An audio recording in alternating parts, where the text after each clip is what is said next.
આમ છો મિત્રો, તો અહીંયા હવે છેલ્લી ઓવર રહી છે અને આ જો આ ભાઈ બેટિંગ કરવા જઈ રહ્યા છે અને આ તમે જો હર્ષદીપ જુઓ તમે અહીંયા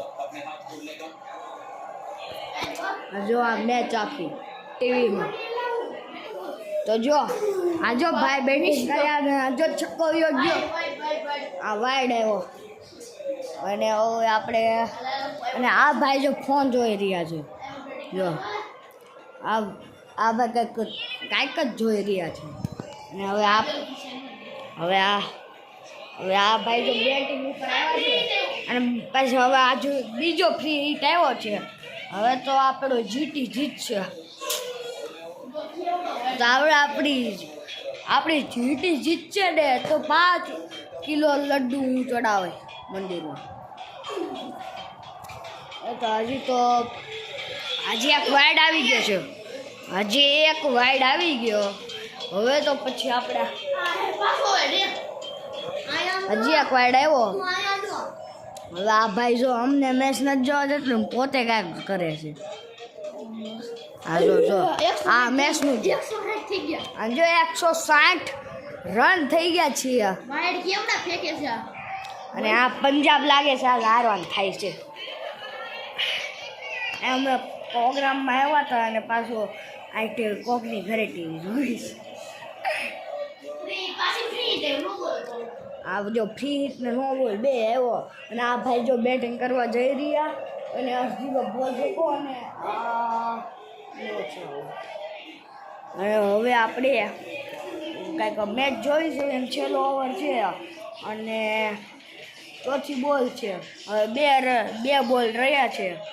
પછી તો ઓલા ભાઈ જો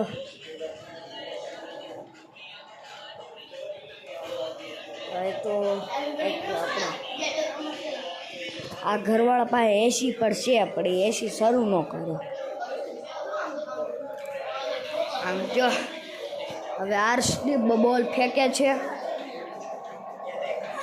અને આ જાય છે ચોક્કા માટે પણ ચોખ્ખો ન આવ્યો ધર્મભાઈ એ કરો એટલે ચોખ્ખો ભવિષ્યવાણી સાચી છે આ વખતે હું ભવિષ્યવાણી કહું છું કે આ વખતે 4 જાય ભવિષ્યવાણી મારી સાચી જ જાય કોઈ દી ખોટી ન જાય આ જો શ્રેયસ અય્યર પંજાબીનું કેપ્ટન પડે એ આજ હરશે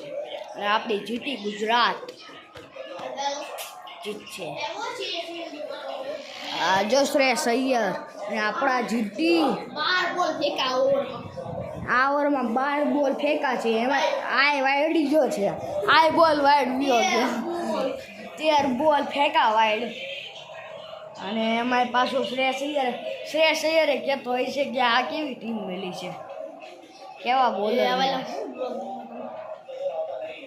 બધા વાઈડ જ છે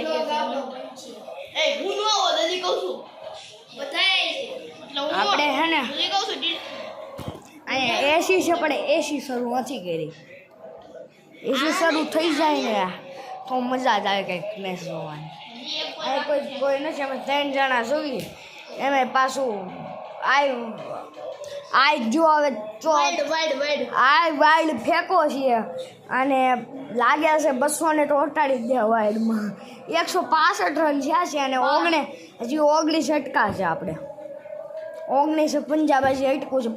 19મો ને 5મો દડો અટકા છે એ હર્ષદીપ છે ને એ બહુ વાઇડ ફેંકે છે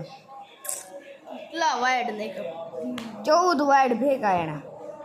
14 બોલ એપેક બોલ હું એક બ્લોગમાં ન હોય ઓલો ઉતારો છે ને ડિલીટ મારી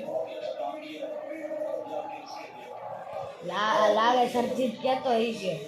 કે મારે હવે બ્લોગ પછી કંઈ કરવું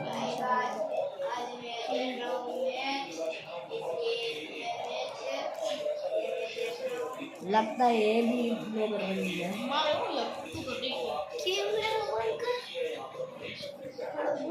अभी अब तो मैं आपको